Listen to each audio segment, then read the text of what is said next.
Okay so good morning friends, welcome to lecture. Good morning afternoon असेल may बी. ठीक आहे. So कालचं lecture तुम्ही बघितलं असेल तर आपण प्लेन आणि लाईन जो काही पॉईंट आपण 2 दिवसापूर्वी सुरू केला होता तो आपण कन्क्लूड केला. लेंदी होता पॉईंट, पण त्यामध्ये बऱ्याचशा गोष्टी बघितल्या होत्या. आणि एक शेवटचा पॉईंट जो होता डिस्कस करण्यासारखा, त्याच्यामध्ये आपण प्लेन आणि दुसरा प्लेन जेव्हा इंटरसेक्ट होतो तेव्हा त्या दोघांच्या इंटरसेक्शन ऑफ लाईन याच्यावरती आपण डिस्कशन केलं होतं. आणि ते कसं प्रोजेक्शन आणि इमेजच्या हिशोबाने आपण कसं काय फाइंड करतो या सगळ्या गोष्टी आपण काल बघितल्या होत्या. आपण एक क्वेश्चन दिला होता तुम्हाला सोडवायला आणि सांगितलं होतं तो क्वेश्चन लेंदी असणार आहे. सो काही मुलांनी सोडवण्याचा प्रयत्न केला. ठीक आहे, चांगली गोष्ट आहे. You have tried. सो हरकत नाही, आपण असं सॉल्व्ह करून बघूया काय आहे त्याच्यावरती, नक्की कशा पद्धतीने आपण प्रोसीड करू शकतो हे आपण बघण्याचा प्रयत्न केला. ठीक आहे. So once again I will write the question. If, कारण काय आहे तो क्वेश्चन समजायला ना थोडासा तुमचा एक विचार थोडा चुकलेला आहे, कारण आपल्याला हे 3D मध्ये बघायचं आहे. If the line of intersection of planes, आणि 4 प्लेन्स बद्दल जेव्हा माहिती दिली जाते त्यावेळी थोडंसं कन्फ्युजन होणं साहजिक आहे. त्यामुळे मी काय तुम्हाला ब्लेम नाही करत या बाबतीत. I think 1 or 2 students have still solved it correct, so very good. Okay, so L2 is the line of intersection, is the line of intersection of planes. ठीक है, काय दिले बघा, x plus 2y minus z minus 3 is equal to 0 and 3x minus y plus 2z minus 1 is equal to 0. Then the distance of the origin from the plane containing lines L1 and L2 is. ठीक आहे. So थोडक्यात आता question पुन्हा सांगतो की आपल्याला 4 planes दिलेले आहेत, त्याच्यामध्ये 2 प्लेनसाठी कंडिशन वेगळी आहे, 2 प्लेनसाठी कंडिशन वेगळी आहे. सो पहिला आणि दुसरा प्लेन जर पकडला मी, ठीक आहे, P1 P2 वर म्हटलं, याला P1 म्हटलं, याला P2 म्हटलं, तर ह्या दोघांच्या इंटरसेक्शनमुळे बनणारी लाईन एक वेगळी आहे. आणि हा P3 आणि P4 जर पकडलं तर ह्या दोघांच्या इंटरसेक्शनमुळे बनणारी लाईन ही वेगळी आहे. ठीक आहे. आणि ह्या 2 लाईन्स ज्या बनलेल्या आहेत त्यातून एक प्लेन पास होतोय, बरोबर. तो प्लेन ओरिजिन पासून किती डिस्टन्स वरती आहे हे एवढं फक्त फाइंड करायचं आहे. ठीक आहे. आता एवढंच म्हटलं तरी सुद्धा आपल्याला इथे थोडंसं 3D फिगरची गरज लागणार आहे, कारण काय, हे थोडंसं इमॅजिनेशन करण्यासाठी आपल्याला क्यूबॉइडची आपल्याला इथे गरज लागेल. ठीक आहे. सो क्यूबॉइड तुम्ही कुठलाही काढू शकता, काय फार डिफरन्स नाही त्याच्यामध्ये. तुम्ही काढा फिगर, त्याच्यावरून तुम्हाला थोडं कळेल. सो ज्यांचा अप्रोच असा होता त्यांचं मला वाटतं आन्सर बरोबर आहे, कारण त्यांनी थोडंसं इमॅजिन करताना प्रॉपर इमॅजिन केलंय की नक्की वर्कआउट कशा होत्या गोष्टी. ठीक आहे. आता चला मी काय म्हणतो की हा जो वरचा जो आहे ह्याला आपण एक रूम प्रमाणे थोडंसं इमॅजिन करू. लेट अस इमॅजिन जिथे तुम्ही बसला अभ्यास करत तो रूम इमॅजिन करा. टॉप फ्लोर बघा आणि तुमच्या मागे असलेली एक भिंत. ठीक आहे. So if you see top floor, if you see a wall behind you, एक लाईन आहे, बरोबर आहे, एक लाईन पास होते बघा, ती आपली लाईन ही म्हणूया. सो P1 ह्याला म्हणूया, आणि जी भिंत आहे तुमच्या मागे त्याला P2 म्हणूया. सो प्लेन 1 प्लेन 2, आणि त्या दोघांमधून जी लाईन ऑफ इंटरसेक्शन जी इथे आपल्याला मिळते ती ही लाईन. ठीक आहे. सो दिस लाईन ही एक झाली. ठीक आहे. This is one of the line. आता दुसरं आपण इथे काय करू शकतो की अजून एक, आता इथे बघा हा मी P3 याला म्हणू शकत नाही, कॉमन प्लेन तर दिलेलं नाहीये. सो मी काय करू शकतो की आता फ्लोअरला पकडूया P3, आणि ही जी बाजूची वॉल आहे तिला P4 पकडूया. ठीक आहे. तुम्ही तुमचं इमॅजिन करा. आता ही तुमची झाली एक, ही आणि एक मागची झाली. आता हा बॉटमचा फ्लोर जो तुम्ही बसलाय तो, आणि एक समोरची भिंत इमॅजिन करू शकता. ठीक आहे. सो त्यांच्या दोघांमध्ये इंटरसेक्शन कुठला होणार आहे, तर जी खाली लाईन तुम्हाला दिसते भिंतीच्या इथे खाली लाईन दिसत असेल म्हणजे ही लाईन. ओके. सो ह्याला आपण त्याचं इंटरसेक्शन म्हणूया. बघा ही लाईन दिसली. सो माझं हे म्हणणं आहे बघा की हा जो प्लेन आहे, ठीक आहे, दिस प्लेन अँड दिस प्लेन, त्याच्याने ही लाईन बनले, आणि हा प्लेन आणि हा बॉटमचा फ्लोर त्याच्याने ही लाईन बनलेली आहे. आता ह्या दोन्ही लाईन कुठल्या तरी प्लेन मध्ये असणार आहेत 100%. तो प्लेन म्हणजे आपण ह्याला थोडंसं कनेक्ट करण्याचा प्रयत्न करूया. Will just connect this thing. हा जो प्लेन दिसतो ना, आता थोडं तुम्हाला इमॅजिन व्हायला सोपं पडेल. हा जो काही प्लेन काढलेला आहे आपण, दिस प्लेन, आता हा जो ब्लू कलरचा तुम्हाला प्लेन दिसतो ना, ह्याच्याबद्दल मला सगळं बोलणं करायचं आहे. I want the equation of this plane and then I can find the distance. या पद्धतीने मला प्रोसिड करायचं. जर मी या इक्वेशन, आता ह्याला मी P5 म्हणतो, ठीक आहे, या प्लेनला P5 म्हणतो. म्हणजे आता इथे थोडंसं तुम्ही इमॅजिनेशन केलं तर इथे काय होणार आहे की P1 P2 तुमचे इक्वेशन्स, तुमचे फ्लोर्स, आणि मावशी लेक्चर झालं माझं. सो P1 and P2 आपलं काय असणार आहे की आपला एक फ्लोर आहे, आपण एक इमॅजिन केलं की आपला वरचा जो म्हणजे टॉप फ्लोर आहे किंवा टॉप तुम्ही काय म्हणाल ते सीलिंग म्हणा, आणि एक आपली भिंत म्हटलो तर त्याचा इंटरसेक्शनची एक लाईन आली, एक फ्लोरची आणि एक समोरच्या भिंतीची इंटरसेक्शनची लाईन आली. आता ज्या या दोन लाईन्स आपल्याला भेटल्या आहेत त्या दोन्ही लाईन्स कशा असणार आहेत की एक प्लेन बनवणार आहेत. या दोघांमधून एक प्लेन 100% पास होणार आहे. मग तो जो प्लेन पास होणार आहे ना त्याच्याबद्दल सगळं डिस्कशन करायचं, त्याला मी काय म्हटलं P5 म्हटलं. ठीक आहे, सो P5 म्हटलं. आता याच्यामध्ये बघण्यासारखी गोष्ट काय आहे की ह्याचं इक्वेशन मी कसं मिळवू शकतो, तर आता ना ह्याला अप्रोच आपण डिफरंट करू शकतो. आता ह्याच्यामध्ये काय लेंथी अप्रोच तुम्हाला सांगतो की हे दोन प्लेन आहेत, ह्याचे तुम्ही n वेक्टर n1 n2 लिहू शकता, म्हणजे तुम्हाला ह्याच्या क्रॉस केल्यावर d1 मिळेल, ह्याच्यावरून n3 n4 लिहू शकता, ह्याच्यावरून तुम्हाला d2 मिळेल. त्या d1 d2 चा क्रॉस केला की तुम्हाला काहीतरी d मिळेल आणि तो नॉर्मल असेल त्या P5 चा नॉर्मल असेल. मग त्याच्यावरून तुम्ही प्लेनचं इक्वेशन फाइंड करा. बघा मी काय सांगतोय की दोन प्लेन त्याचे नॉर्मल्स काढले, त्याचा क्रॉस प्रोडक्ट घेतला, d1 भेटला. दुसरे दोन प्लेन त्याचे मी क्रॉस प्रोडक्ट केले n3 आणि n4 म्हणजे नॉर्मल्सचे, मला d2 भेटला. आता d1 आणि d2 चे मी क्रॉस प्रोडक्ट केल्यावर मला d3 भेटला किंवा d भेटला, जो नॉर्मल कशाचा आहे तर त्या P5 प्लेनचा आहे. ठीक आहे, सो ही लेंथी मेथड आहे. पण ही जी आपण फाइंड करतो ना आपल्याला थोडा शॉर्ट अप्रोच ठेवायचा आहे, याला थोडासा शॉर्ट अप्रोच आपल्याला ठेवायचा आहे की आपण काय करू शकतो इथे. तर आता थोडं डिटर्मिनंटचं नॉलेज आपल्याला वापरायला हरकत नाही. मग ते वापरण्याच्या आधी एक बेसिक आपल्याला कळलं पाहिजे की बाबा हा जो प्लेन आहे हा कुठल्या फॉर्मचा असणार आहे. आपण म्हटलं P1 हा प्लेन, P2 हा प्लेन, ही लाईन आहे. So the plane contains this line, so definitely the plane is a format P1 plus P2 lambda is equal to 0. या फॉर्मचा तो प्लेन असणार आहे. जर या फॉर्मचा जो प्लेन आहे तर आपण लिहून घेऊया. काय दिलेलं आहे P1चं इक्वेशन काय 2x minus 2y plus 3z minus 2. Okay, आणि इथे काय दिलंय लॅम्बडा इंटू काय दिलंय x minus y plus z plus 1 is equal to 0. ठीक आहे, हे आपल्याला दिलेलं आहे. आता ह्याच्यावरून तुम्ही थोडं सिम्प्लिफाय करून घ्या. 2x minus 2y plus 3z minus 2 plus lambda x minus lambda y plus lambda z plus lambda is equal to 0. So एक्सच्या टर्म्स एकत्र घ्या. 2x प्लस लॅम्बडा x, त्यानंतर minus 2y minus lambda y plus 3z plus lambda z आणि plus lambda. Okay, इथे काय झालं 2 आहे ना. Okay, plus lambda minus 2 is equal to 0. So ह्या टर्म सगळ्या एकत्र येते. आता आपल्याला काय 2 प्लस लॅम्बडा काय आपल्याला कुठे ना कुठे पोहोचायचं आहे. लक्षात घ्या, आपल्याला ह्याच्यातून कुठे ना कुठे 100% आपल्याला पोहोचायचं आहे. तुम्ही इथे प्लस लिहिलं तरी चालेल. मायनस 2 मायनस लॅम्बडा लिहा, हे y झालं. इथे प्लस लिहा 3 प्लस इथे काय असणार आहे लॅम्बडा z. ठीक आहे, कधी कधी माझा z मला 2 वाटतो. ठीक आहे, काय हरकत नाही. Plus lambda minus 2 is equal to 0.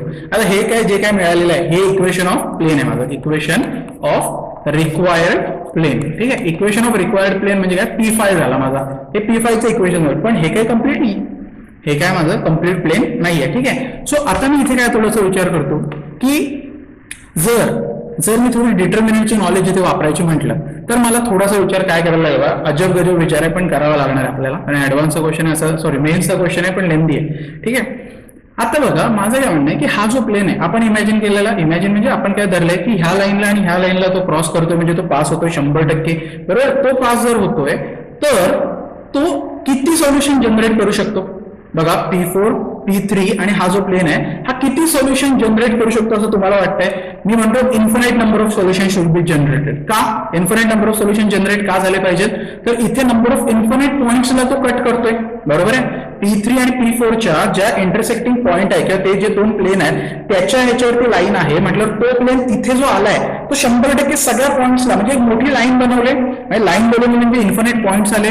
बरोबर आहे, तोच थोडासा विचार करा की आपला जो आता तुम्ही हे भिंत आहे याचा जो विचार केलेला, विचार करा ह्या पॉइंट पासून असं खाली प्लेन गेलाय. बरोबर आहे, असा एक प्लेन गेलाय, तो समोरच्या लाईनला जो कट करतोय तिथे infinite number of point generate झाले. बरोबर आहे, मग infinite number of point generate झाले म्हणजे infinite number of solution generate झाले म्हणजे P3 P4 P5 should generate infinite number of solution. ही माझी पहिली कंडिशन आहे महत्वाची.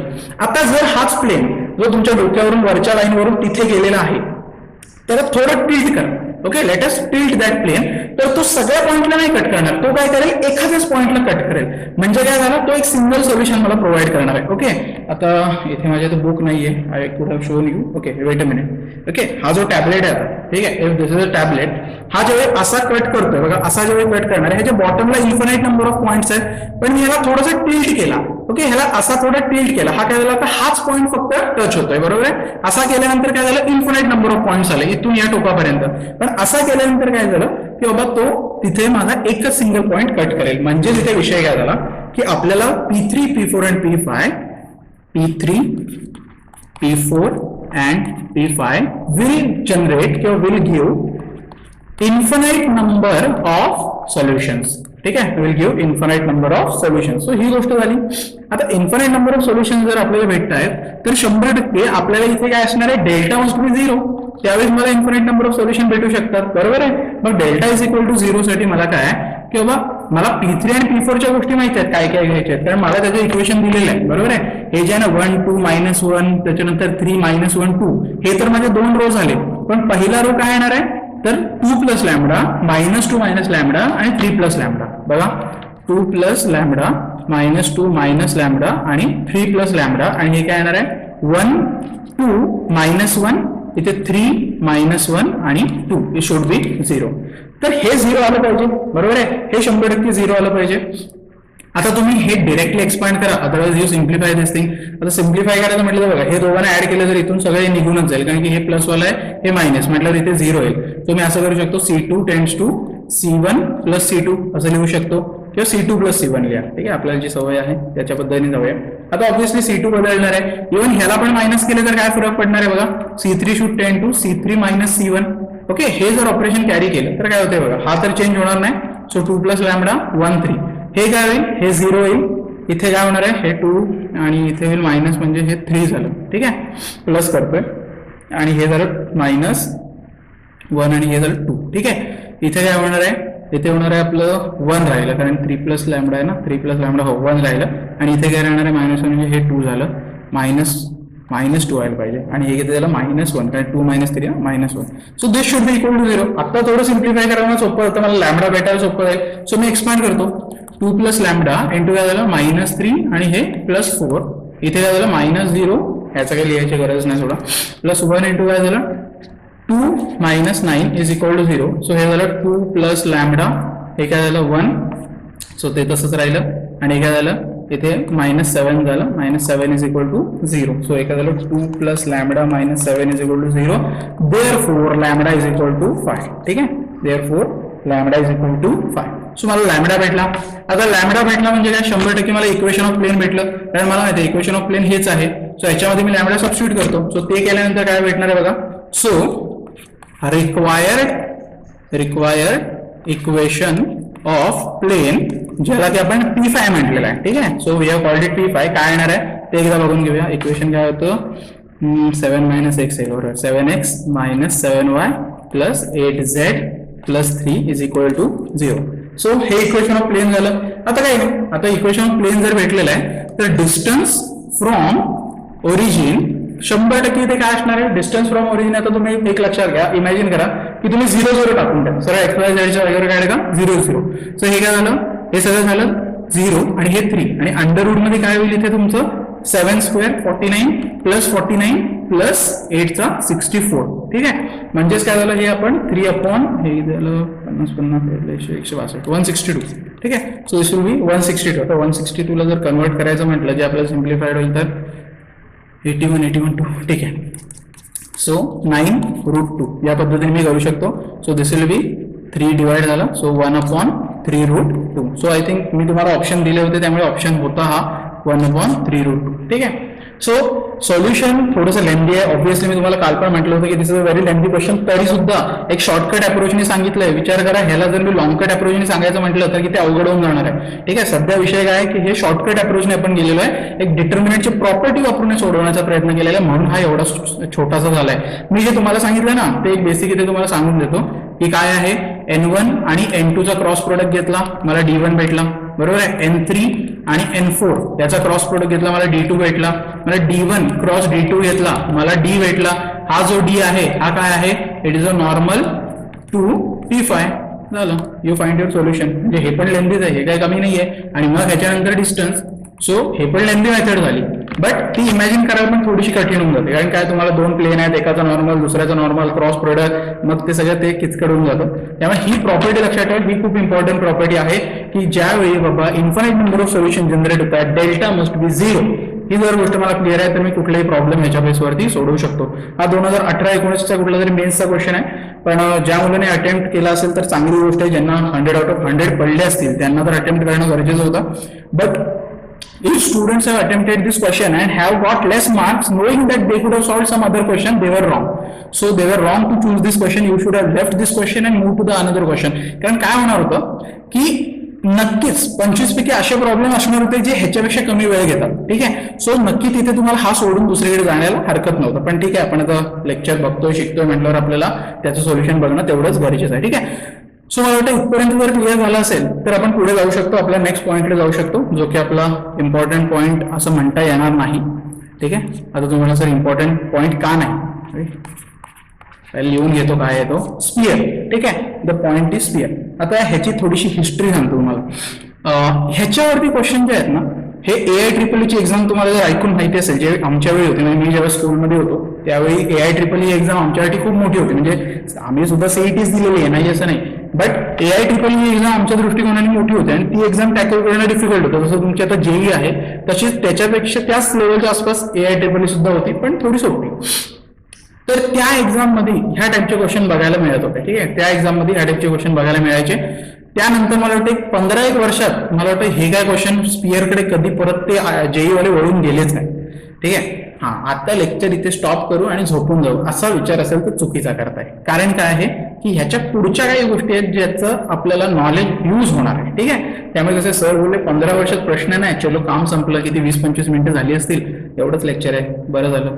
ठीक आहे, तसं नाही करायचं. आपल्याला हा पॉईंट शिकायचं तर ऑब्व्हियसली आहे. मला वाटत नाही JEE वाले परत या वाटचालीवर जातील. 15 वर्षात ज्या लोकांनी इकडे बघितलं नाही ते परत काही इकडे जात नाही. पण आपल्याला शिकायचं आहे. आणि जसं आतापर्यंत plane, line, point, blah blah blah जे काही आपण शिकलो ते सगळं लाईन, स्ट्रेट लाईन वरती आणि पेअर ऑफ स्ट्रेट लाईन वरती मी सगळं एक्सप्लेन करत होतो. ठीक आहे, तसंच स्पियर ही गोष्ट मी पूर्ण सर्कल वरती एक्सप्लेन करणार. So you should know circle in order to understand sphere. ठीक आहे, कारण काय स्पियर काय एक गोळाच आहे ना.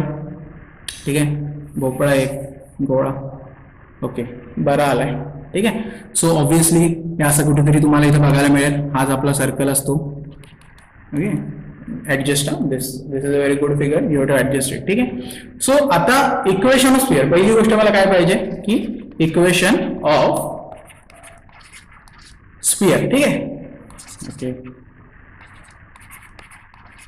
आता इक्वेशन ऑफ स्पियर ज्यावेळी मला पाहिजे त्यावेळी मी काय करू शकतो की बाबा मला पहिली गोष्ट म्हणजे इक्वेशन ऑफ सर्कल साठी काय काय लागतं, तर कुठेतरी मला एक पॉईंट लागतो, सेंटर पाहिजे, कुठेतरी एक डिस्टन्स असेल, रेडियस पाहिजे, आणि तो एखादा पॉईंट असेल जो लोकस म्हणून कन्सिडर करतो. ठीक आहे, मग मी पण तेच केलं, एक पॉईंट घेतला P, ज्याला लोकस कन्सिडर करून त्याला XYZ कोऑर्डिनेट दिला. आता इथे XY नाही, कारण की 3D फिगर आहे, लक्षात घ्या. सर्कल आणि ह्याच्यात फरक तोच आहे जो लाईन आणि प्लेन आणि ह्याच्यात 3D मध्ये होता, की Z चा कंपोनेंट ऍड होणार आहे, पण XY तर आपल्याकडे तसे पण राहणारच आहे. ठीक आहे, सो एक P लोकस घेतला, मी तो पॉईंट जॉईन केला. ठीक आहे, आय जॉईन दिस पॉईंट, आणि एक रेस्ट्रिक्शन टाकलं की तो R डिस्टन्स ह्याच्यावरती तो लिमिटेड असला पाहिजे. आणि ह्याला ओरिजिन मी म्हटलं 0 0 0, अगदी सेंटर आहे हा 0 0 0 असं पकडलं. तर मला सांगा आता काय झालं की हा जो P पॉईंट आहे हा काय होणार आहे की बाहेर कुठे जाऊ शकत नाही. हा काय फिरणार सगळीकडे, जसं सर्कलमध्ये असं 2D मध्ये फिरायचं तसं नाही, हा असा पण फिरेल, असा फिरेल, इकडून असा फिरेल, कुठल्याही दिशेला फिरू शकतो. तो पण स्पियरच तयार करणार आहे. का तर मी त्याच्या रेस्ट्रिक्शन काय टाकले की बाबा R डिस्टन्सच्या पलीकडे तुला जायची परवानगी नाही, ना खाली उतरायचं ना वरती जायचं. R एवढं डिस्टन्स मेंटेन करून तुला काय करायचं तेवढं कर. ठीक आहे, सो त्याला काय पर्याय नाही राहिला, तो स्पियरच जनरेट करणार आहे. ठीक आहे, आणि एक ओरिजिन पकडलं मी O, त्याचा O 0 0 0 मी कोऑर्डिनेट्स म्हटलं. तर तसं असताना मी आता काय करू शकतो, ह्याचं डिस्टन्स जर फाइंड करायचं म्हटलं तर OP वेक्टर मला काय लिहिलेलं आहे, R लिहिलेलं आहे. मग OP वेक्टर तर मला फाइंड करता येतो. आता एवढं आपण आयुष्य गेलं आपलं, हे शिकतोय आपण. ठीक आहे, सो काय होणार आहे, x-0 whole square plus y-0 whole square. आयुष्य नाही, एक चांगला कालावधी गेला असं म्हणायला हरकत नाही, 2 आठवडे चाललंय वेक्टर. ठीक आहे, so this is equal to R. So हे काय झालं, under root x² + y² + z² is equal to R. म्हणजे काय, x square plus y square plus z square is equal to r square. So this is your equation for sphere. आता तुम्ही मला sir हे तर सर्कल सारखंच दिसतंय, obviously आहेच ना, मी काय म्हटलंच नाही, मी आधी पण म्हटलं की बाबा सर्कलच्या हिशोबानेच जाणार आहे, x square plus y square is equal to r square. हे तर सर्कलचं आपलं जनरल इक्वेशन आपण म्हणतो किंवा ज्यावेळी ओरिजिन 0 0 0 असेल त्यावेळीचं इक्वेशन आहे. झेड एक नवीन ऍड झाला ना, तर आपण 3D मध्ये डिस्कशन करतोय म्हणून काय झालं, झेड एक बाबा नवीन ऍड झालेला, आपल्याला त्याचा काही फरक नाही पडत, कारण कसं आहे थोडंसं आपल्याला सेफ साईड आहे, कसं आहे आपण थोडंसं जेई वाल्यांना हा टॉपिक हरवल्यासारखं जाणवतो, त्यामुळे आपल्याला जरा सेफ साईड आहे की आपल्याला या दिशेला जायचं नाही, पण तरी सर्कलचं अंडरस्टँडिंग असेल तर ऑब्व्हियसली चलो मजाच आहे आपली, एक झेडचा कंपोनंट ऍड केला की झालं स्पिअरचं इक्वेशन. आता ह्याच्यामध्ये सिनारिओ काय जनरेट होऊ शकतो की एखादा असा केस होणार आहे की जिथे सेंटर 0 0 0 नाही आहे, दुसरीकडेच आहे, भलताच काहीतरी सेंटर आहे, असे पण सिनारिओ 100% जनरेट होतीलच. मग अशा वेळी काय होणार आहे की एक पॉईंट जो मी घेतला, ठीक आहे, तो पॉईंट मी काय म्हणतो अल्फा बीटा आणि गॅमा, हा जो पॉईंट म्हटला, आणि पुन्हा एक लोकस पॉईंट मी पीस घेतो, त्याला एक्स वाय झेडच म्हणतो आणि त्याला कनेक्ट करतो आणि त्याला मी काय टाकतो रेस्ट्रिक्शन. त्याला रेस्ट्रिक्शन टाकलं इन द सेन्स मी काय केलं की पुन्हा सेम कंडिशन की भाई आर डिस्टन्स आहे त्याच्या पलीकडे फिरायचं नाही, इकडे नाही जायचं तिकडे नाही जायचं, आणि जो सेंटर आहे तो काय अल्फा बीटा गॅमा आहे, 0 0 0 नाहीये. मग आता पुन्हा मी काय करू शकतो, तुम्ही काही पकडा, हा पॉईंट सी पकडा, ठीक आहे. मग आता सीपी वेक्टर जर लिहायचं म्हटलं तर तो आर आहे. फक्त आता सीपी वेक्टर लिहिताना विषय काय होणार आहे इथे, x minus alpha whole square plus y minus beta whole square plus z minus gamma whole square is equal to r. बरोबर आहे. आता मला हे थोडं एक्सपांड करावं लागेल. So x minus alpha whole square plus y minus beta whole square plus z minus gamma whole square is equal to r square. हे लिहिलं, ठीक आहे. आता हे लिहिल्यानंतर काय की मला हे सगळे एक्सपांड करायचे म्हटले तर हे काय होणार आहे एक्स स्क्वेअर, ठीक आहे, एक्स स्क्वेअर त्याच्यानंतर प्लस ओके अल्फा स्क्वेअर, आता तुम्ही डायरेक्टली पण करू शकता, असं काही प्रश्न नाही आहे फारसा, plus y square plus beta square okay minus 2 y beta okay plus z square plus gamma square minus 2 z gamma is equal to r square. आता हे जे काही इक्वेशन आपल्याला भेटलेलं आहे हे रिअरेंज करून घ्या, ठीक आहे. So x square plus y square plus z square मी एकत्र आणलं, त्यानंतर 2x अल्फा त्यानंतर 2y बीटा आणि 2 मायनस इथे 2z गॅमा हे एकत्र आणलं आणि अल्फा स्क्वेअर बीटा स्क्वेअर आणि गॅमा स्क्वेअर जे काय मी लिहिलेलं आहे ते मी एकत्र आणलं is equal to r square. आता हे जे इक्वेशन बघायला मिळतंय हे एक लेंदी इक्वेशन आहे, ऑब्व्हियसली लेंदी इक्वेशन आहे दिसतंय, पण सर्कलचं जनरल इक्वेशन आठवून बघा ना, सर्कलचं एक जनरल इक्वेशन आठवलं तर हा झेडचे जे कंपोनंट आहेत ते बाहेर काढून टाका.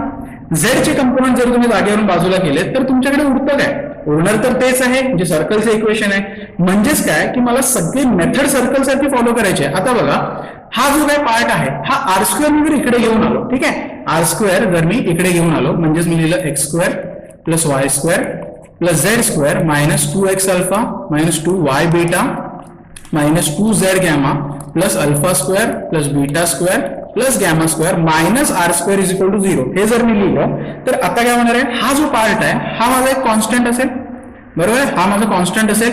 ह्या कॉन्स्टंट वरून मला ऑब्व्हियसली कोण असं इक्वेशन देताना असं नाही ना देणार की अल्फा वेगळा बीटा वेगळा गॅमा वेगळा आणि घे बाबा आर काढून घे, म्हणजे असं आयतं ताट दिलं आणि खा म्हटलं अशातला विषय होणार नाही.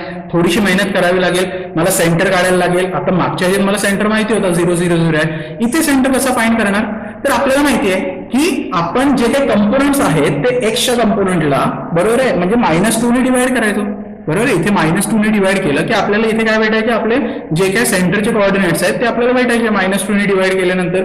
कारण इथे जर ह्याला equal to 6 is equal to असं लिहिलं -2x अल्फा, तर ऑब्व्हियसली -2 ने डिवाइड करेन ना मी, -2 ने डिवाइड करेन, त्यावेळी मला काहीतरी आन्सर भेटणार आहे. सर्कलमध्ये ही गोष्ट करत होतो. सिमिलरली कॉन्स्टंट ज्यावेळी असायचं तेव्हा मी काय करायचो, under root of alpha square beta square म्हणजे h स्क्वेअर g स्क्वेअर असं आणि minus r is equal to 0 अशा पद्धतीने आपण काहीतरी लिहायचो. तसं इथे काय होणार आहे, alpha square beta square gamma square झालं, बरोबर आहे. म्हणजे मला काय फार फरक पडता कामा नाही इथे, कारण कसं आहे की मला फक्त गॅमा आणि झेड हा जो विषय तो एक्स्ट्रा आलाय, ठीक आहे. सो आता जर मी म्हटलं सर्कलचे जर कन्स्ट्रेंट फॉलो करत जर मला एखादं इक्वेशन दिलंय, बुवा आता मला क्वेश्चन आला की x square plus y square plus z square plus 2gx plus 2fy plus 2 काय होतं आपण इथे म्हणूया fy kz काही म्हणा तुम्ही काही म्हणाला kz ओके कारण आपल्याला हे एक्स्ट्राच कंपोनेंट लिहायचं आहे. हे इक्वेशन आहे okay. Is plus c is equal to 0 असं इक्वेशन दिले आणि मला म्हटले फाइंड कोऑर्डिनेट्स फॉर सेंटर. मी काय करणार, हे -2 ने या सगळ्याला डिवाइड केल्यानंतर मला काय भेटेल, याला -2 ने डिवाइड केलं सो एक याला -g मायनस 9 वाटतंय का नाही, ठीक आहे, -g -f आणि -k. सो हे काय झाले माझे सेंटरचे कोऑर्डिनेट झाले. सिमिलरली r काय होणार आहे माझा, r will be nothing but under root. आता हा जो c असणार आहे तो काय असणार आहे, दिस आणि दिस स्क्वेअर, बरोबर आहे ना, म्हणजेच काय g² plus f² plus k² आणि काय होईल -c, बरोबर आहे, -c. इथे काय असणार आहे, आपल्याला ऑब्व्हियसली कॉन्स्टंट म्हणून दिलेलं आहे, पण इथे आपल्याला माहिती आहे की हा सी म्हणजे एक मोठी टर्म आहे. ती कुठली टर्म आहे, तर या पद्धतीची टर्म आहे, अल्फा बीटा गॅमा. त्याच्याऐवजी आपण काय लिहिलं इथे जी एफ आणि के. सो ही आर ची व्हॅल्यू झाली. बघा सेम सर्कलचे इक्वेशन आहेत, सेम. हा विषय काढून टाका, तुम्हाला सेंटर भेटला, हा विषय काढून टाका, तुम्हाला रेडियस भेटली सर्कलची. सो फरक तर काय वेगळा पडलाच नाही. हे सिंपल आहे, कन्सेप्ट सिंपल आहे, हे समजायला हवं आपल्याला, ठीक आहे. सो बघा इथे पण बघितलं तरी बघा हा अल्फा इथे आहे 100%, हा बीटा इथे आहे आणि हा गॅमा तुम्हाला इथे 100% दिसतोय, ठीक आहे. सो हा सॉरी हा आर आहे, हा गॅमा आहे, ओके, हा आर आहे, ठीक आहे. सो सेम इक्वेशन मी फक्त काय या मायनसच्या ऐवजी मी काय लिहिलं, प्लस प्लस प्लस मध्ये लिहिलं. काय कसंही इक्वेशन कुठल्याही फॉर्मॅटमध्ये दिलेलं असेल आपल्याला त्याचा फरक पडता कामा नये, आपण इझिली आन्सर इथे लिहू शकतो. सो सेंटरचे मला कोऑर्डिनेट्स भेटले म्हणजे मला जो सी होता जिथं मी अल्फा बीटा गॅमा काही लिहिलं होतं त्याच्याऐवजी मला इथे काहीतरी व्हॅल्यू भेटेल आणि रेडियस फाइंड करायला मला माहिती आहे. इथे काय असणार आहे terms, alpha square beta square gamma square, त्याच्याऐवजी मी जी एफ आणि के घेतलंय, बाकी काही नाही. सेम सर्कल, सेम सर्कलच्या गोष्टी आहेत, बाकी काही नाही याच्यामध्ये, ठीक आहे. सो बेसिक जे स्पिअरचं आहे ना त्याच्यामध्ये काय असं फार कठीण अजिबात नाहीये, ते इझिली तुम्ही टॅकल करू शकता. कारण कसं आहे, जर सर्कलचे तुमचे कन्सेप्ट क्लिअर आहेत ना तर ह्याच्यामध्ये कन्सेप्टचा काय प्रॉब्लेम असलाच कामा नाही, ठीक आहे. सो एवढं एक क्लिअर करून घ्या. जर सर्कल नसेल तर सर्कलचे जनरल इक्वेशन वगैरे हे फाइंड करणं मला वाटतं सगळ्यांनाच येत असावं. एवढं मागे असाल तर मग खूप कठीण परिस्थिती आहे, लक्षात घ्या, ठीक आहे. सो नेक्स्ट पॉईंट काय आहे, तर प्लेन आणि स्पिअरची संबंध काय असेल, म्हणजे प्लेन त्याला इंटरसेक्ट करतोय, कसं आहे, काय आहे, ह्या सगळ्या गोष्टी आपल्याला बघायच्या. चला तो एक पॉईंट आहे, तो पण कव्हर करून घेऊया. सो नेक्स्ट पॉईंट पण बघून घेऊया. चला काय आहे प्लेन अँड स्पिअर, ठीक आहे. नेक्स्ट पॉईंट काय, प्लेन अँड स्पिअर. आता प्लेन अँड स्पिअर म्हटल्यानंतर ना तुम्हाला काय एकदम बेसिक सिनारिओ जो तुम्ही इमॅजिन करू शकता किंवा प्लेन अँड स्पिअर बोलल्यावर आपण काय करू शकतो, तर एक पहिला तर स्पिअर काढून घ्या, ठीक आहे. So if this is a sphere, मी काय केला एक छोटा म्हणजे एक प्लेन पास करतो यातून, ओके. दिसताना थोडा लहान वाटेल कारण मला त्या पद्धतीने डायग्राम एक्सप्लेन करायचे, ठीक आहे. जर तो प्लेन त्याला इंटरसेक्ट करतोय तर आता एक लक्षात घ्या, ज्यावेळी दोन प्लेन इंटरसेक्ट होतात आपल्याला लाईन भेटते, ज्यावेळी दोन लाईन इंटरसेक्ट होतात त्यावेळी आपल्याला एक पॉईंट भेटतो, ठीक आहे. ह्या गोष्टी आपण बघितल्या आहेत. पण आता प्लेन जर इंटरसेक्ट झाला एका स्पिअरला तर आपल्याला जी बनणारी फिगर आहे ती काय भेटेल, एक सर्कल भेटणार आहे फॉर शुअर.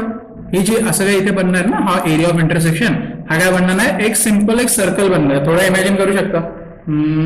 सगळ्यात चांगली गोष्ट म्हणजे काय, कधी काहीतरी गोल वगैरे असेल आणि कट केला असेल तर बघा, ठीक आहे.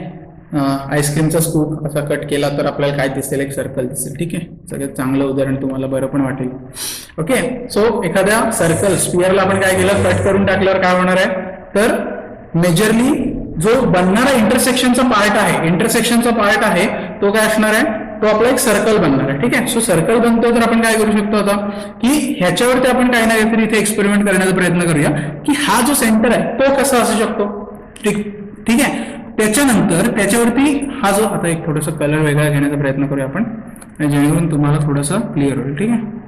हा जो आहे ना हा पार्ट हा काय असणार आहे, रेडियस ऑफ दॅट सर्कल, ठीक आहे. मग ह्या ज्या गोष्टी मला ज्या ज्या जाणवतात किंवा एवढ्या एवढ्या गोष्टींबद्दल मला डिस्कस करायला लागेल. एक स्पिअरचं सेंटर असेल, ठीक आहे. तिथून तिथून जी मी लाईन काढली, ही जर लाईन काढली, okay, if this line is drawn, हा काय होणार आहे कॅपिटल आर म्हणजे स्पिअरचा हा रेडियस झाला, तर ही गोष्ट मला माहिती आहे. आता एवढ्या गोष्टी झाल्यानंतर चला हा माझा स्पिअर भेटला, ठीक आहे, हा माझा प्लेन भेटला, त्यानंतर हा मला काय आहे, हा सर्कल आहे, ठीक आहे. हा सर्कल आहे, हा पॉईंट आपण सी म्हणूया किंवा हा C1 म्हणूया, कारण काय याला मी सी म्हणतो, याच्या सेंटरला सी म्हणतो, याच्या सेंटरला C1 म्हणतो. आता तुम्ही मला हे जे काय चाललंय तर तुम्ही बोलला ठीक आहे, एक स्पिअर आहे, एक प्लेन कट करतो, मिळणारा जो फिगर आहे कट केल्यानंतर तो सर्कल भेटतो, त्या सर्कलचा रेडियस म्हणजे हा स्मॉल आर, स्पिअरचा रेडियस म्हणजे कॅपिटल आर, स्पिअरचा सेंटर म्हणजे सी, त्या सर्कल इंटरसेक्शन मध्ये जो बनलेला सर्कल आहे त्याचा सेंटर म्हणजे C1, हा S म्हणजे विषय काय आहे, तो स्पिअर आहे, P म्हणजे आपला प्लेन आहे. हे सगळं सर तुम्ही सांगितलं, याचं करायचं काय, बरोबर ना, याचं करायचं काय, तर हा जो पार्ट आहे ह्याच्यावरती आपण काय करू शकतो की आपल्याला स्मॉल आर विचारला जातो, ठीक आहे. क्वेश्चन मध्ये काय विचारला जातो आपल्याला, small r, find the radius of circle form by intersection of plane and sphere. Simple as that. हा क्वेश्चन आपल्याला विचारला जातो. मग भाई आपल्याला स्मॉल आर कडे टार्गेट करायला पाहिजे. मग तो फाइंड करण्यासाठी मी काय काय करू शकतो, तर आपण ना इथे थोडासा आपला विचार बदलायचा की आपण ना एक परपेंडिक्युलर ड्रॉप टाकायचा ह्याच्यावरती, ठीक आहे. Will drop a perpendicular over here. मग आता काय करू शकतो की मी एक फुट ऑफ परपेंडिक्युलर, C1 काय झाला इथे, foot of perpendicular from C, बरोबर आहे. C1 काय झाला, foot of perpendicular from C झाला. मग आता ही एक गोष्ट मला माहिती आहे की फुट ऑफ परपेंडिक्युलर मला काढता येतो.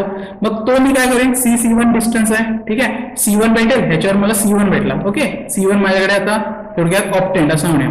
Okay, now from this I have obtained C1. Now I have C गिव्हनच आहे. C जर मला गिव्हन आहे, गिव्हन नसेल तर स्पिअरचं इक्वेशन गिव्हन आहे, तुम्ही C काढू शकता. Now let us obtain C1. Okay, आता C1 म्हणजेच काय, P पकडूया. ही जी लेंथ आहे ही आपल्याला P भेटली. मग ही लेंथ भेटली, स्पिअरच्या इक्वेशन वरून रेडियस लिहू शकतो. तर हा छोटा आर कशाने फाइंड करणार, पायथागोरस थिअरम, बरोबर आहे. सो रिक्वायर्ड, किंवा असं म्हणूया आपण इथे असं थोडंसं पार्टिशन करून लिहूया की radius of circle form. Okay, आता हे सर्कल नुसतं लिहिलं तरी चालेल, कारण फॉर्म तर इथे सर्कलच होणार आहे. Form by plane and sphere असं म्हणूया आपण, form by plane and sphere. आता हे इंटरसेक्शन वगैरे ते समजून घ्या तुम्ही, ठीक आहे. सो पहिला पॉईंट काय, तुम्ही कॅपिटल आर फाइंड करून घ्या. ओके, फाइंड दिस थिंग. ती भेटेल तुम्हाला, रेडियस ऑफ स्पियर आहे तो, ठीक आहे. रेडियस ऑफ स्पियर, ठीक आहे. ही गोष्ट झाली. आता सेकंड काय करूया, perpendicular. Okay, perpendicular from C. Okay, on plane, त्याला आपण C1 म्हणूया. मग हा फाइंड करून घ्या. त्याच्यानंतर थर्ड काय करा, तुम्ही स्मॉल आर साठी फॉर्म्युला अप्लाय करून टाका. स्मॉल फॉर काय होणार आहे, R² minus P².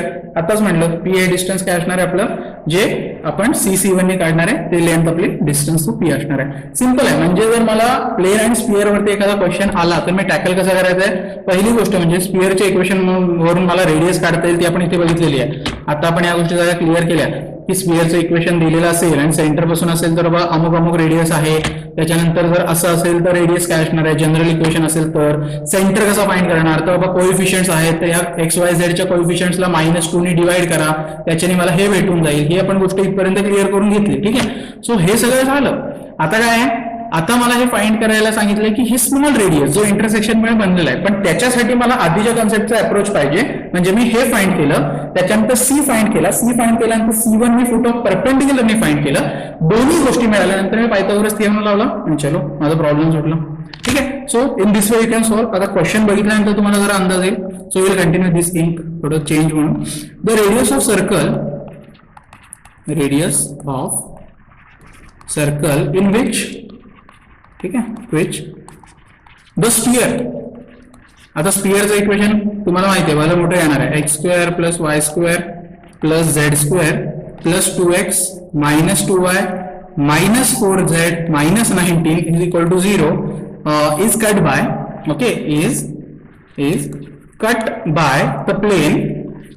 cut by the plane, काय दिलं प्लेन भाई आपल्याला, x + 2y + 2z + 7 = 0 is, ठीक आहे. सो आता हे इक्वेशन दिलं, थोडासा विचार करा. You can think over it. आपण काय करायचं हा थोडा विचार तुम्ही इथे करू शकता की बाबा आपल्याला इथे काय करायला हवं, काय काय दिलेलं आहे.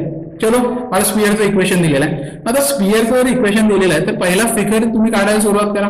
कसं आहे, व्हिज्युअलायझेशन जेवढं जास्त होईल तेवढं तुम्ही या गोष्टीला चांगलं टॅकल करू शकता. कारण काय आहे की तुम्ही व्हिज्युअलाइज करू शकला नाही एखादी फिगर तर तुम्ही ती कधी सॉल्व्ह नाही करू शकता 3D मध्ये, ठीक आहे. सो एक प्लेन झालं, तर ह्याला कट होणार आहे एक आता सर्कल एक काढून घेऊया आपण, ठीक आहे. असं कुठेतरी एक सर्कल बनेल, ठीक आहे. त्याचा एक सेंटर, हा एक सेंटर, तिथून एक परपेंडिक्युलर, हा एक रेडियसचा पार्ट, ह्याची ही रेडियस, म्हणजे हे सगळं आपण इथे आता फाइंड करू शकतो, ठीक आहे. सो आता पहिली गोष्ट म्हणजे सेंटर लिहून घेऊया.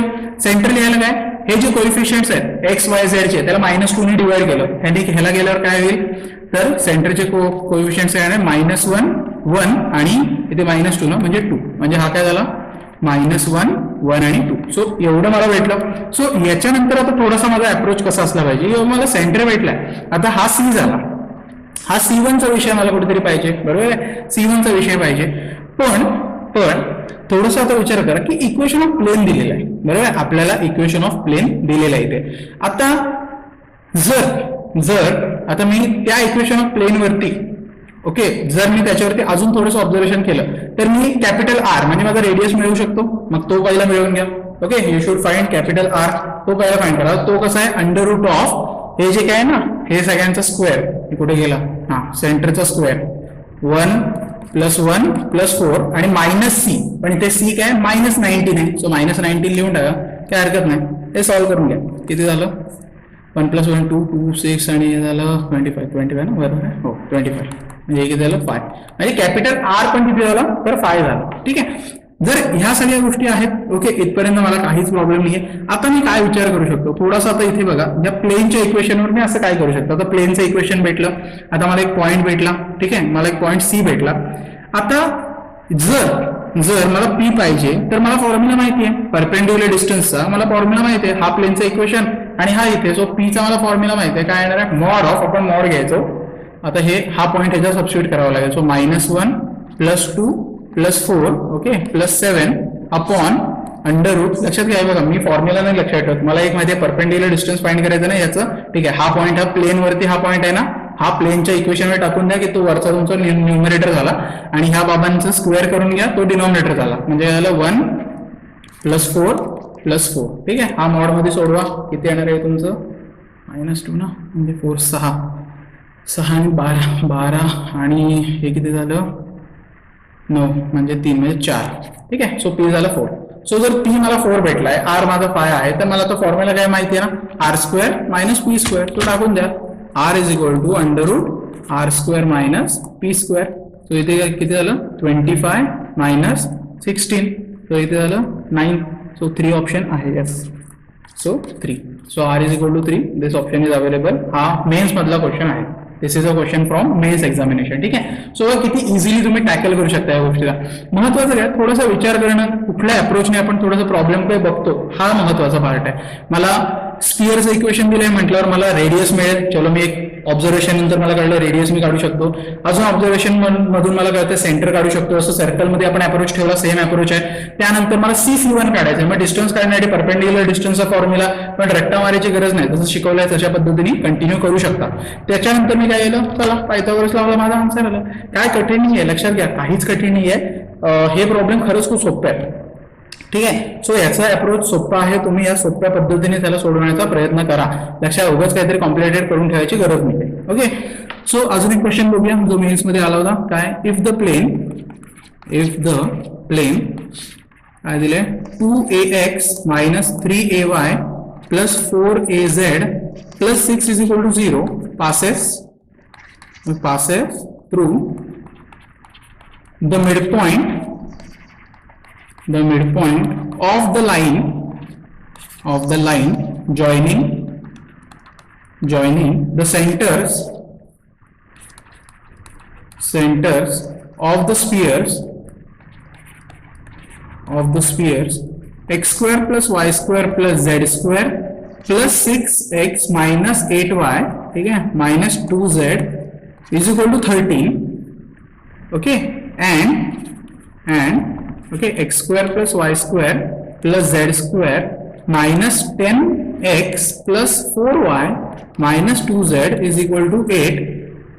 then a equals, okay, then a equals.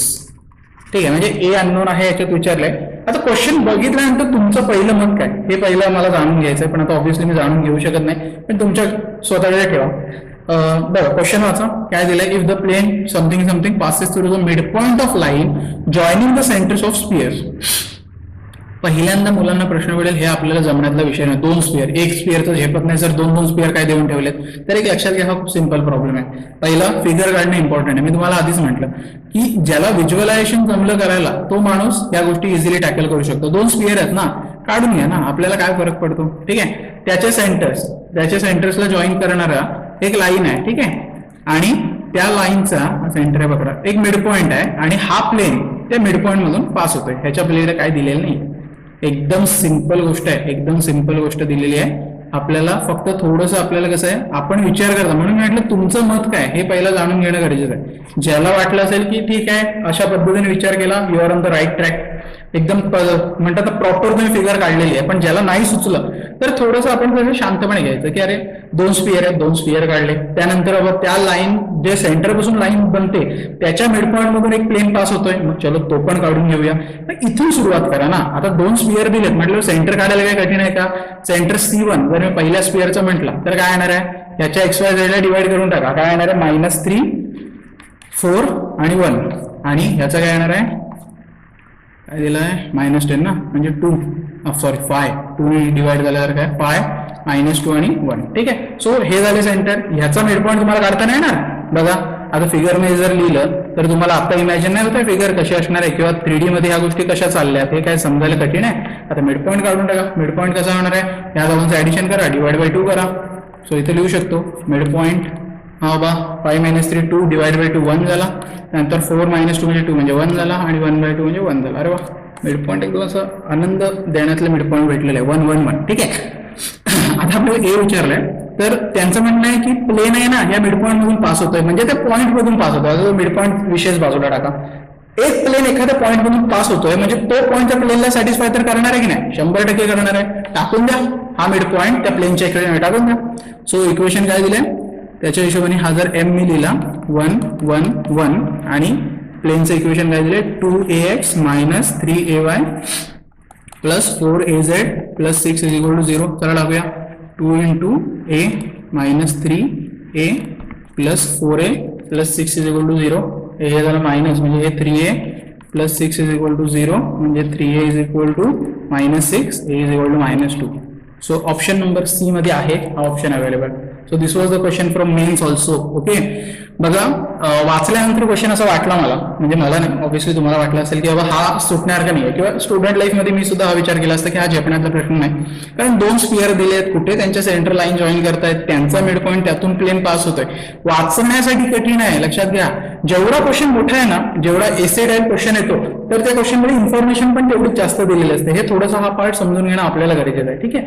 So एवढं जरी समजलं तरी भरपूर आहे. सो क्वेश्चन बघा सिंपल होता, काय कठीण नव्हतं याच्यामध्ये. ठीक आहे. सो आता जे आपले मेन पुढे पुढे जसं स्पिअर झालं तसं अजून काही फिगर आहे. एक म्हणजे टेट्राहेड्रॉन आहे. ठीक आहे. त्याच्याबद्दल बघून घेऊया आपण. मला वाटतं टेट्राहेड्रॉन बद्दल बघितलंय तरी पण बघून घेऊया. ठीक आहे. चल. सो टेट्राहेड्रॉन बद्दल जसं आपण बोलत होतो तर टेट्राहेड्रॉन फिगर आपल्याला माहिती आहे की एक प्लेनर फिगर आहे. थोडक्यात असं बघायचं म्हटलं फेसेस जे आहेत त्याचे ते प्लेन म्हणून आपण कन्सिडर करू शकतो. आता बेस पण त्याचा काय असणार आहे तर ट्रायंगल असणार आहे, आणि फेसेस जे आहेत ते सुद्धा ट्रायंगल असणार आहे. ठीक आहे. म्हणजे पिरॅमिड आणि ह्याच्यात खूप फरक आहे. पहिली गोष्ट पिरॅमिड आणि टेट्राहेड्रॉन मध्ये कन्सिडरेशन करू नका, कारण इथे काय इथे तुमचा बेस पण ट्रायंगल आहे. पिरॅमिडला काय होतं बेस तुमचा थोडासा काय होतो की चेंज होऊ शकतो. तिथे आपण एखादा पिरॅमिडल फिगर बघितला तर तुम्ही बघा की त्याला एक स्क्वेअर टाईप बेस येतो. ठीक आहे. सो टेट्राहेड्रॉन पिरॅमिड मध्ये खूप फरक आहे. नाही तर मुलं टेट्राहेड्रॉनलाच पिरॅमिड पकडतात. ठीक आहे. सो बेसिक आपली फिगर टेट्राहेड्रॉनची काय येते, असा एखादा ट्रायंगल आहे. ठीक आहे. ओके. सो एखादा ट्रायंगल आहे असं पकडला तर हा जर बेस असेल तर एक पॉईंट इथे येतो आणि याच्याने जॉईन होणारे सगळे हे पॉइंट्स इथे येतात. ठीक आहे.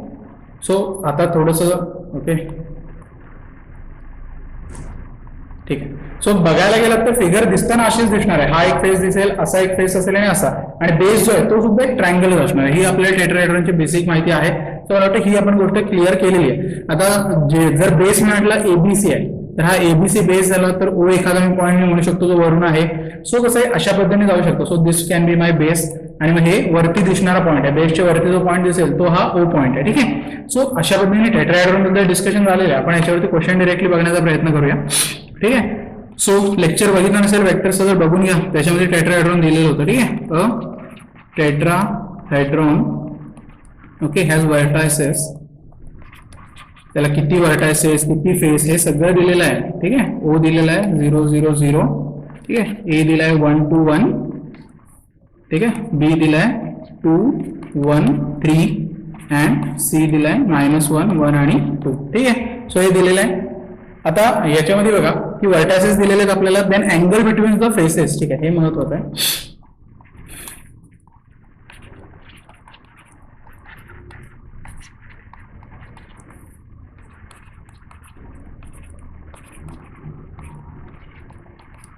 ठीक आहे. आता क्वेश्चनमध्ये आहे ना, पहिली गोष्ट म्हणजे काय, 3 व्हर्टायसेस आपल्याला दिलेले आहेत, 4 दिलेत आणि एक आपण ओरिजिन असं बघूया आणि अँगल बिटवीन फेसेस विचार आहे. ठीक आहे, अँगल बिटवीन फेसेस OAB आणि ABC.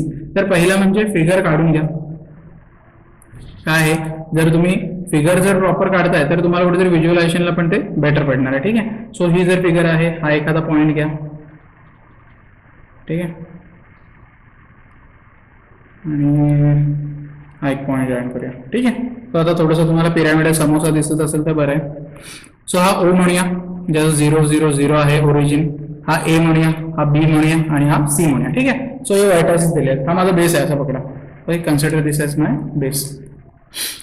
आता त्यांचं काय म्हणणं आहे की OAB म्हणजे OAB आणि ABC यांच्यामधला अँगल म्हणजे हा जो फॉर्म होतो ना, हा अँगल विचारलेला आहे. मुलं काय करतात म्हणजे OAB म्हणजे OB आणि BC मधल्या वेक्टरचा हा अँगल सांगतात. साफ चुकीचं आहे, लक्षात घ्या.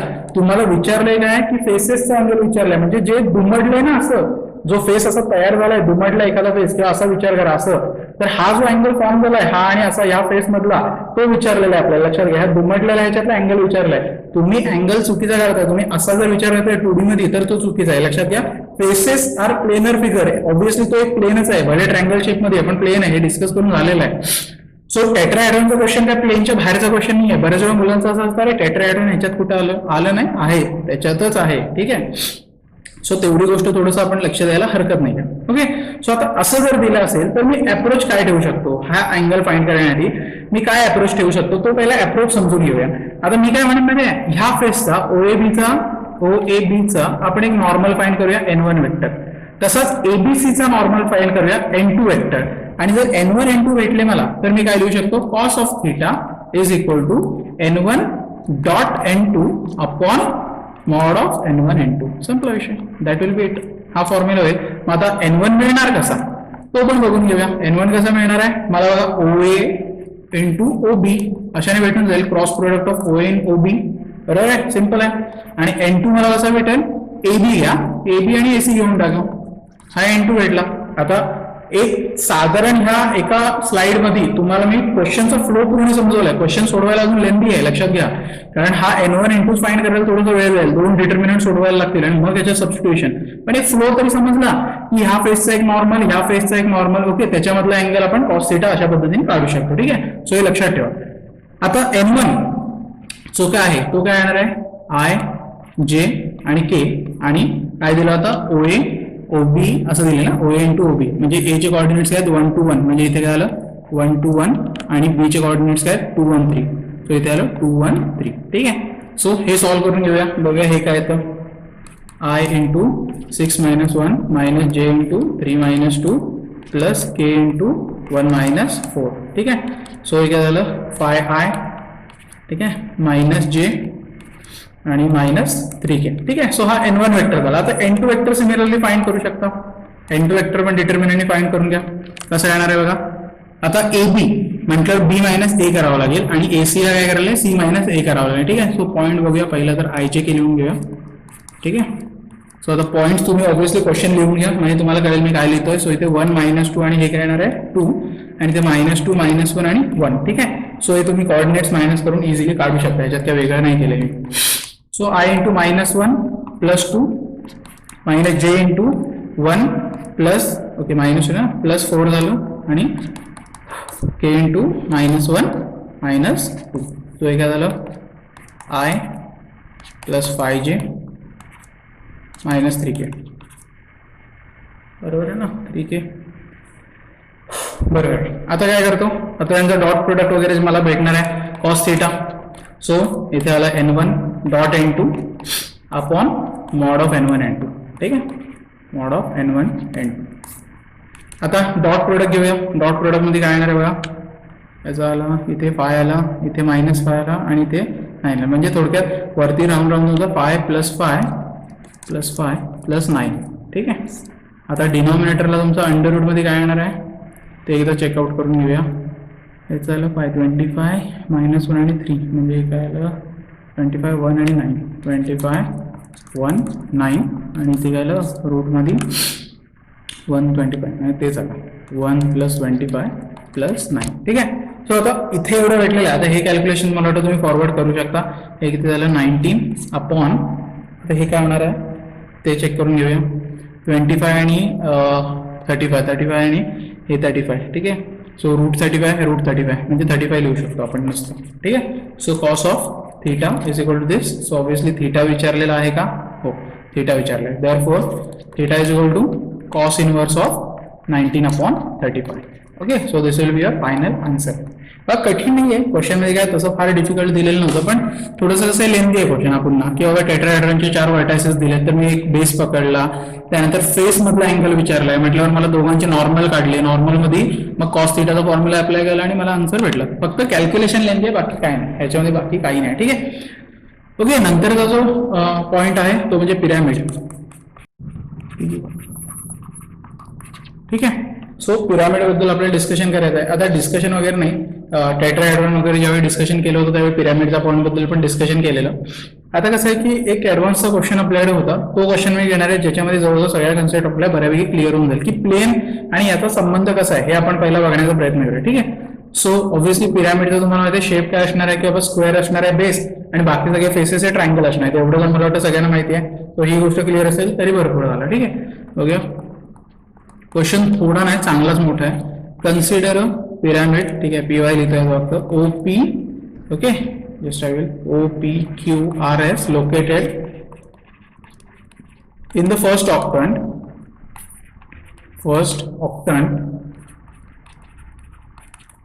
Okay, x greater than equal to 0, z greater than equal to 0. ठीक है. with O as origin and OP and OR along x axis, OP and OR along x axis and the y axis respectively, ठीक है. The base, ठीक है, इंग्लिशचं lecture वाटेल. OPQR of the pyramid is a square. ठीक आहे. म्हणजे आपल्या standard पद्धतीने आपलं जाईल, बाकी काय नाही. Is a square with OP is equal to, म्हणजे त्यांनी OP ची लेंथ दिली, with OP is equal to 3. The point S is directly above, ठीक है, द मिड पॉइंट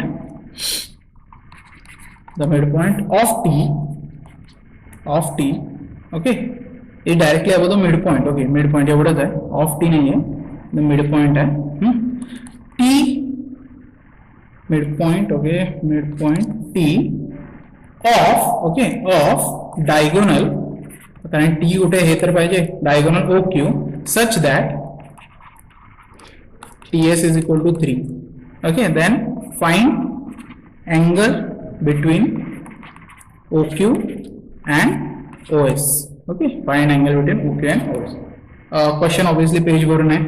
काय दिलं? Consider a pyramid OPQRS located in the first octant, ठीक आहे, with O as origin, OP, OR along x-axis, okay, and y-axis respectively. Find the y-axis respectively the base OPQR, म्हणजे base जो दिलाय पिरामिडचा OPQR आहे, is a square. ठीक आहे. OP distance दिलाय. ठीक आहे. आता एक लक्षात घ्या, मेजरली ज्यावेळी अशा टाईपचे क्वेश्चन येतात त्यावेळी तुम्हाला ना फिगर काढणं फार गरजेचं आहे. आता फिगर काढायचं जर म्हटलं प्रॉपरली, तर ह्याच्यामध्ये महत्वाचं काय होतं की तुम्ही एक 3D फिगर घ्या. ह्या सगळ्या गोष्टींना तुम्हाला ज्यावेळी डिस्प्ले करायची गरज लागणार ना, तुम्हाला 3D फिगरची खूप जास्त गरज इथे भासणार आहे. लक्षात घ्या, तुम्ही जेवढं 3D फिगरवरती कॉन्सन्ट्रेट, आणि आपल्याला माहिती आहे आपली फेवरेट 3D फिगर जी आपण बनवू शकतो किंवा आपल्याला जी कम्फर्टेबल आहे ती कुठली आहे, तर क्यूबॉइड जे तुम्हाला वाटतं.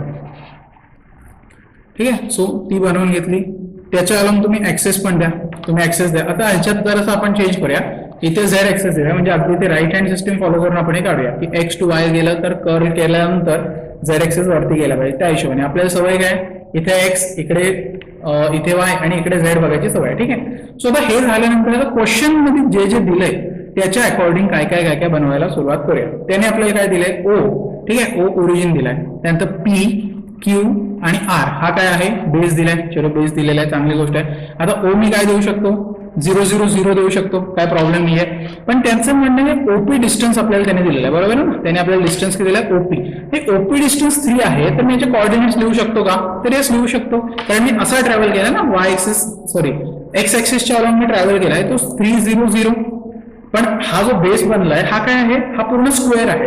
जर हा पूर्ण स्क्वेअर आहे तर बिंदास मी क्यूचे पण कोऑर्डिनेट्स लिहू शकतो.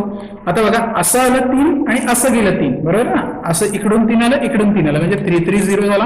आणि सिमिलरली आरचं म्हटलं तर 0 3 आणि 0. सो कोऑर्डिनेट्स तर मला लिहिता आले. ओचे कोऑर्डिनेट्स मी इथे लिहू शकतो, इथे लिहितो कारण मला नंतर जरा जागा लागणार आहे तिथे. ठीक आहे, 0 0 0. पण ह्याची काही तुम्हाला गरज नाही, हे तुम्हाला माहितीच आहे. सो मी हे रब करतो जस्ट एक अंडरस्टँडिंगसाठी. ठीक आहे, त्याच्यानंतर आता अजून इन्फॉर्मेशन दिलेली आहे. सो इन्फॉर्मेशन काय दिली की बाबा डायगोनल जो आहे OQ, ठीक आहे, हा जो डायगोनल आहे, हा जो दिलेला आहे, तर मी हा पण डायगोनल कन्सिडर करू शकतो ना, कारण मी काय स्क्वेअर म्हणतोय. मग ह्याचा जो पॉईंट ऑफ इंटरसेक्शन आहे हा काय T दिलेला आहे. हा पॉईंट ऑफ इंटरसेक्शन जर तुमच्याकडे क्वेश्चन असेल प्रॉपर्ली तर बघा, त्याच्यामध्ये मी वाक्याप्रमाणे चाललोय. हा जो पॉईंट आहे हा T दिलाय आणि ह्याच्या एक्झॅक्टली जो वरती पॉईंट आहे, ठीक आहे, थोडं वेगळं घेऊया शाही, म्हणजे आपल्याला जरा क्लिअर होईल. ठीक आहे, so will try with different colourful बनवूया ना, थोडंसं कसं वेगळा वाटला पाहिजे. रेडच झाला थोडा, पण ठीक आहे चालेल. ह्याच्या एक्झॅक्टली जो वरती जो पॉईंट आहे ना, तो पॉईंट काय? तो पॉईंट S आहे माझा. ठीक आहे, तो पॉईंट माझा काय झाला? S पॉईंट झाला. आता याच्यामध्ये बघणारी गोष्ट काय की इथपर्यंत गोष्टी ठीक झाल्या. मग त्यांचं आता म्हणणं काय की तुम्ही अँगल बिटवीन काय फाइंड करायला लागले आपला OQ आणि OS. ठीक आहे, OS म्हणजे हे जॉईन तर करावं लागेल मला. OQ आणि OS म्हटल्यावर हा पॉईंट मला जॉईन करावा लागेल. ठीक आहे, सो हा OQ आणि OS मधला अँगल विचारलेला आहे. आता तुम्ही एक गोष्ट बघा, माझं काय म्हणणं आहे, तुम्ही जरा S पॉईंट जसं O ला जॉईन केला, तसं P ला जॉईन केला, R ला जॉईन केला, Q ला जॉईन केला, हा एक पिरॅमिडच नाही बनला, बरोबर आहे. म्हणजे OPQR च्या बेसचा हा पिरॅमिड बनेल ना. ज्यावेळी मी S O ला जॉईन करतोय, S P ला जॉईन करतोय, S Q ला जॉईन करतोय आणि S R ला जॉईन करतोय, सो हा पिरॅमिड माझा कम्प्लीट झाला. मग जर पिरॅमिड माझा कम्प्लीट झाला तर हा क्यूब मध्ये बसणारा पिरॅमिड आहे, बरोबर आहे. म्हणजे माझी फिगर जी मी अज्युम केली होती 3D फिगर क्यूब, ती इथे प्रॉपर सुटेबल आहे. ठीक आहे, मग आता मला हा जो अँगल आहे तो OQ आणि OS मधला तो कसा मिळू शकतो? तर मी असं म्हटलं की डायरेक्शन रेशोज जर मी OQ चे काढले, मी काय म्हणतो बघा, DRs ऑफ OQ जर मी काढले तर चालणारी की गोष्ट आहे. आता OQ चे DR म्हणजे काय? हा भाई 0 0 0 आहे म्हटल्यावर 3 - 3 - 3 - अशा हिशोबाने जाईल कुठेतरी, म्हणजे 3 3 0. ठीक आहे, आता DR ऑफ DRs म्हणूया ऑफ OS चं. आता DR of OS is equal to नका म्हणूया DRs ऑफ OS म्हटलं तर OS म्हटल्यानंतर S चं पण मला पहिला S कोऑर्डिनेट माहिती पाहिजे. मग S कोऑर्डिनेट माहित असण्यासाठी गंमत बघा की T मिड पॉईंट दिलाय ना या OQ चा, हा काय दिलाय? हा मिड पॉईंट आहे. मग मिड पॉईंट फॉर्म्युलाने T चे कोऑर्डिनेट्स मी लिहू शकतो 3 - 0 डिवायडेड बाय 2 म्हणजे 3/2, परत 3 - 0 डिवाइड बाय 2 म्हणजे 3/2 आणि 0 - 0 म्हणजे 0. म्हणजे S चे कोऑर्डिनेट काय झाले की हा आता इथून हा पॉईंट वरती ट्रॅव्हल केला. आता बघा, हा T चे कोऑर्डिनेट झाले 3/2 3/2, 0. पण मी इथून ज्यावेळी वरती ट्रॅव्हल करणार आहे त्यावेळी पण मला काहीतरी माहिती दिलेली आहे. त्यावेळी पण मला माहिती दिली की TS 3 दिलाय, बरोबर आहे. म्हणजे TS हा एवढा वरती डिस्टन्स 3 आहे, तो Z डिस्टन्स झाला, म्हणजे X 3/2 Y 3/2 आणि Z distance travelled is 3. So S पण भेटला. आता मला डायरेक्शन रेशोज ह्याचे पण भेटले 3/2 3/2 आणि 3. ठीक आहे, so if now I have direction ratios, मला काय आता ह्याला सिम्प्लिफाय तुम्ही करू शकता. याला 1 1 1 1 1 0 म्हणा आणि याला काय म्हणू शकता, याला 1 1 2 म्हणा. कारण काय होणार आहे, मी 2/3 ने सगळीकडे जर मल्टिप्लाय केलं तर हे अशाच पद्धतीने वर्क होईल. आता हे माझ्यासाठी मी बेनिफिशियल केलं. So cos of theta is equal to ह्या दोघांचा काय येणार आहे dot product. So dot product मध्ये काय येणार आहे 1 1 आणि हा 0 म्हणजे 1 + 1 + 0 लिहून ठेवतो अंडरस्टँडिंग साठी, पण लिहिलं नाही तरी झालं. रूट मध्ये हे 2 झाले आणि हे काय झालं, हा रूट मध्ये किती झाला 6 झाला ना, हो 6 झालं. ठीक आहे, म्हणजेच काय झालं 2/√2. ओके, 2/√2 आणि √6. मग आता ह्याच्यामधून मी काय करू शकतो की ह्याच्यातून √2 बाहेर काढला तर √2 इकडे गेला, 2 कॅन्सल झाला, 2√3 झालं, म्हणजे काय झालं 1/√3. ठीक आहे, 1/√3. मग हा झाला cos of theta is equal to 1/√3, म्हणजे theta is equal to cos inverse 1/√3. So हा तुमचा आन्सर झाला. ठीक आहे, आता एक लक्षात घ्या की क्वेश्चन भले ऍडव्हान्स मध्ये असू दे, ह्याचं तुमचं थिंकिंग जे आहे, तुम्ही जेवढं सॉल्व्ह केलं आतापर्यंत, जेवढं तुम्ही जे काही शिकलाय ते सगळं तुम्ही अप्लाय केलं तर इझिली या क्वेश्चनला टॅकल तुम्ही स्वतः करू शकता. ठीक आहे, सो ही गोष्ट समजून घ्या. कारण कसं आहे, की आपण ऍडव्हान्स म्हटलं की घाबरतो आणि ही चूक आहे. आता तुम्ही स्वतः विचार करा, मला वाटतं 3D सुरू झाल्यापासून हर लेक्चरमध्ये 1 ते 2 ऍडव्हान्सचे क्वेश्चन झालेतच आणि या शेवटच्या 2 ते 3 लेक्चरमध्ये मला वाटतं प्रत्येक क्वेश्चन ऍडव्हान्सचा झालाय. आपण मेन्सचे 2-3च क्वेश्चन बघितले पण सगळे क्वेश्चन ऍडव्हान्सचे बघितले. कारण काय की त्याचे फॉर्म्युला बेस्ड क्वेश्चन आहे. सो बेटर आहे ना, तुम्हाला पण कॉन्फिडन्स बूस्ट होतो की चलो ऍडव्हान्सचे पण क्वेश्चन सोडवू शकतो. काही क्वेश्चन कॉम्प्लिकेटेड असणार आहेत. आपल्या लक्षात घ्या, आपल्याला टार्गेट करायचं आहे मेन्स पहिला आणि मग ऍडव्हान्ससाठी जेव्हा जाणार आहे त्यावेळी ते पण आपल्याला क्लिअर करायचं आहे 100%. पण सध्या काय आहे की तुमची जी भीती आहे ती जाणं गरजेचं आहे की ऍडव्हान्स म्हणजे काहीतरी बाऊ नाही आहे. लक्षात घ्या, करू शकतो पण त्याच्यासाठी कसं आहे, मेजरली तुमचं मेन्सचे कन्सेप्ट क्लिअर झाले पाहिजेत. मग जेवढं काय आजपर्यंत शिकवलेलं आहे 3D मध्ये हे सगळं तुमचं येणं तुम्हाला गरजेचं आहे. आजचं जे काय होतं आपलं स्पियर झाला, टेट्राहेड्रॉन झाला, पिरॅमिड झाला, कालचे होमवर्क झाले, या सगळ्या गोष्टी तुमच्या व्यवस्थित झालेल्या पाहिजेत. लक्षात घ्या, ठीक आहे. सो मला वाटतं आजच्या लेक्चरला एवढं इनफ आहे, कारण ह्याच्यापेक्षा अजून कन्सेप्ट जर घेतले तर ते भरपूर कन्सेप्ट एका लेक्चरमध्ये होतात.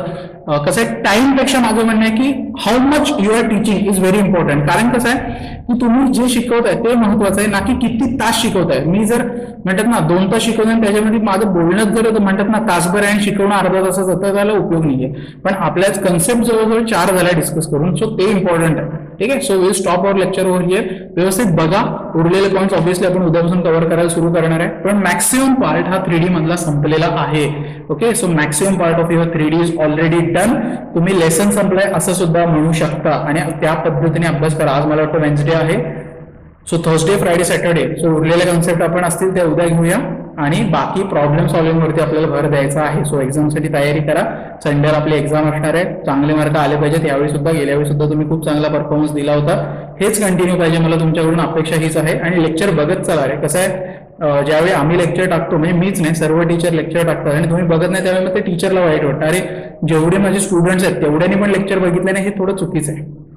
ओके, तो टीचर तेवढीच मेहनत घेऊन तुमच्यासाठी लेक्चर बनवत असतो. लक्षात घ्या. आणि मग नंतर इथे आल्यानंतर तुम्ही स्वतः सुरू करता, सर परत शिकवा, परत शिकवा.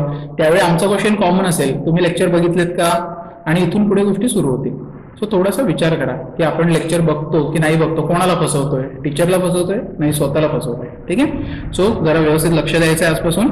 आणि कसं आहे की याच्या पुढचा लेसन खरंच सोपा आहे. सो हा इथपर्यंत जो काय पार्ट झाला हा तुम्हाला जर म्हणतात ना, मला बरीच मुलं म्हटली 3D पेक्षा हा सोपा आहे पार्ट. सो चांगली गोष्ट आहे. सॉरी, वेक्टर्स पेक्षा 3D सोपा आहे. सो खूप चांगली गोष्ट आहे. ओके, सो बघा, नोट्स बनवा, डाऊट सेशनमध्ये या, काय असेल डाऊट बिंदास विचारा. तोपर्यंत चला भेटूया उद्याच्या लेक्चरमध्ये. थँक्यू.